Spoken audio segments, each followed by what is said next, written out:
Eeshi, Shalom, nagaan faraara waaqayyoo isiniif haa baay'atu. Kutaa keenya kutaa lammaffaasaa deebinee dhufne walitti deebineerra. Dubbii waaqayyoo booddee geeddaramuutu ta'a jenneetu kutaa tokkoffaasaa yeroo darbee ilaalleerra. Kutaa lammaffaasaa namni geeddarame kuni waa'ee geeddaramuurra jira. Namni geeddarame iddoo waaqayyootti si erge dhaqa. Namni geeddarame iddoo waaqayyootti si erge dhaqa. Kutaa lammaffaasaa isa kana ilaalla. Iddoo waaqayyootti si erge dhaqa. Meeshaa kana utuu hin dubbatiin fuula duraa achi gara sitti deebi'ee waan xiqqoo isinii kaasee ture. Darba. Isaayyaasiin boqonnaa 6 keessatti Suraafelii kochoo 6 qabu jenne turre. Kochoo lamaan fuula isaanii golbobbatu, kochoo lamaan miila isaanii golbobbatu, kochoo lamaan immoo hin balali'u turanii jenne. Maaliif laata? Ergamoonni kun maaliif kochoo lamaan fuula isaanii golbobbatanii, kochoo lamaan miila isaanii golbobbatanii, kochoo lamaan balali'u turan? Ergamoonni Isaayyaasitti mul'atanii bifa kanaan balali'utti jiran kuni warri qulqulluudha waaqayyo gooftaa machaa ijaa qulqullummaa waaqayyo walitti lallabaa olii gadi fiigan mana qulqullummaa keessa fiigan kuni inni jalqabaa boba'uu ija isaanii kana keessaa waan akka abiddatu gimii abiddaa waan ija isaanii irraa boba'uuf Isaayyaasiif sanyiin nama lafarraa hundinuu ija isaanii keessa ilaaluu hin danda'an. Kanaafuu Isaayyaasiif sanyii dhalootaa sanyii nama lafarraa hundumaaf eeggannaa gochuudhaa fi ija isaanii kanatti kochoo isaanii fuula isaanii kanatti kochoo isaanii golbobbatan. Inni kan biraanii sababii miila isaanii kanatti kochoo isaanii golbobbachuu miilli isaanii kun yoo itti bu'ee gaarota dodayyaasuu gaarota gargar diiguu waan danda'uuf miilli isaanii kana homaa tokkotti akka hin buunee fi miilla isaanii kana kochoo isaanii kanaan golbobbatanii balali'u. Eeggannoo gochuudhaaf sanyii dhala namaaf biyya lafarra jiran hundumaaf eeggannoo gochuuf jedhaniitu balali'u. Kanaafuu ana namarra bikoo xuraa'ee sabarra bisaa xuraa'ee gidduu utuun jiraadhu waaqayyoon gooftaa machaa isa qulqulluu isa guddaa ana argee jiru utuun sodaadhee raafamuu nan du'a jedheetu yaadda'utti jiru isaanuma keessaa inni tokko iddoo aarsaa keessatti fiigee waan akka mukukkulaa qabduudhaan qabatee dhufee arraba bakootti naa buusee yommuu sanaa kaasee nan geeddarame sagaleen tokko eenyutu ergaa naaf dhaqa jedhee utuu ana gaafatu anis asan jira na ergadhu jedheen itti mee jedha. Yeroo tokko kutaa keenyatti isinii dabarsa gara kutaa keenya sadaffaatti isinii dabarsa.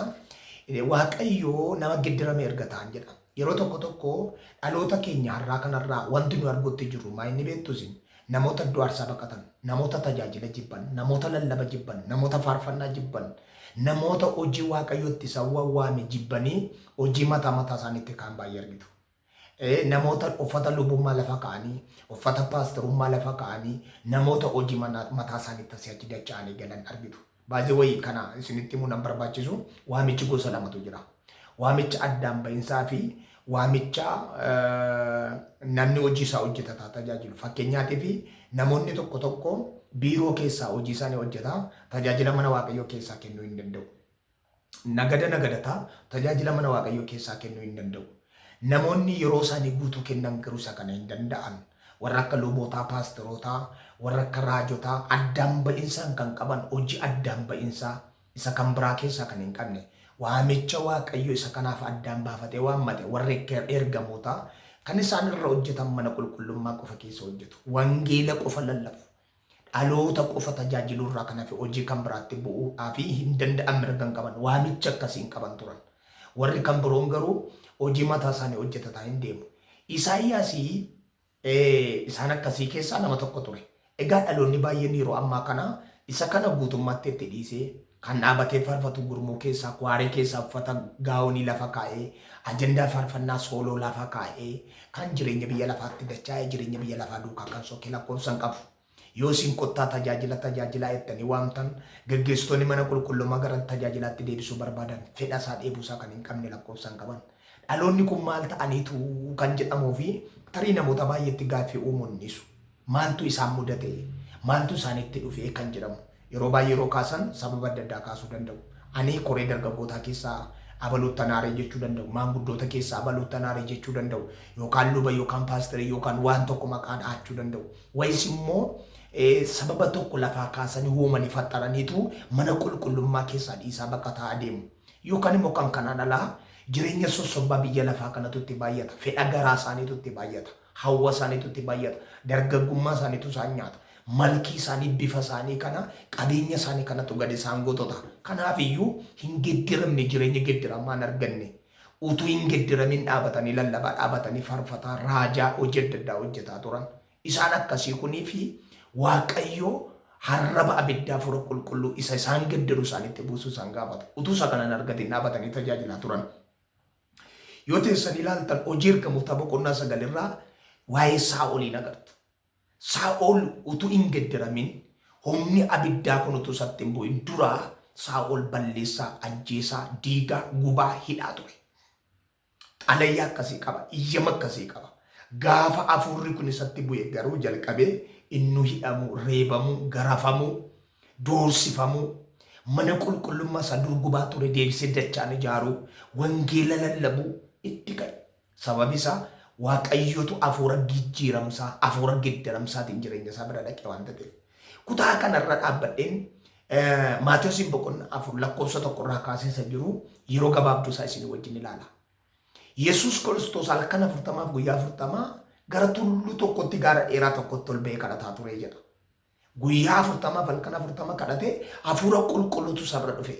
Erga afuurri qulqulluu sarara dhufe bantii Waaqaa keessaa sagaleen tokko gara lafa onaattis ergeedha. Waaqayyo gara lafa onaattis ergeedha. Lafa onaa keessa gaafa dhaqu lakkoofsuma tokko kanaa kaaftanii yoo ilaaltanii ilaaltanii Yesus isaa beela'ee jiru seexanni dhaqee akkasitti jira. Ati dhuguma ilma Waaqayyooti yoo taate dhagoota kana buddeena godhe nyaadhutti jedheenadha. Ilaa waan geddirameef waan jijjiirameef lola guddaa kanatti Waaqayyo isa erge malee utuu siiti ta'ee qorumsa guddaa nuyi jala darbuu hin dandeenye kanatti nu ergu. Yeroo tokko akkas jennee gaaffii gaafannamin qorumsi koo kan namoota kan biroorra caalaadha. Lolli koo kan nama kan biraarra caalaadha. Hariyatamni koo kan nama kan biraarra caalaadha. Eeyyee maaliif caale beektaa? Waaqayyootu si amanee jira.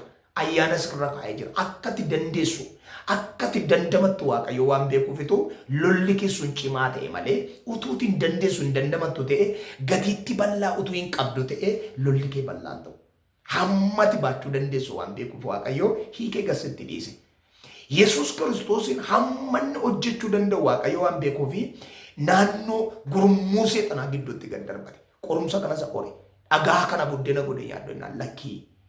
Namni buddeena duwwaatiin hin jiraatu. Dubbii afaan Waaqayyo keessaa ba'u wajjii yoo ta'e malee jedhee didee. Yeroon sun yeroo Yesus beela'ee jirudha. Aboosaatti bu'e. Mucaa Waaqayyo ta'uu isaatii ittiin arrabsuutti ka'e. Yoo dhuguma akkas taate jedhe.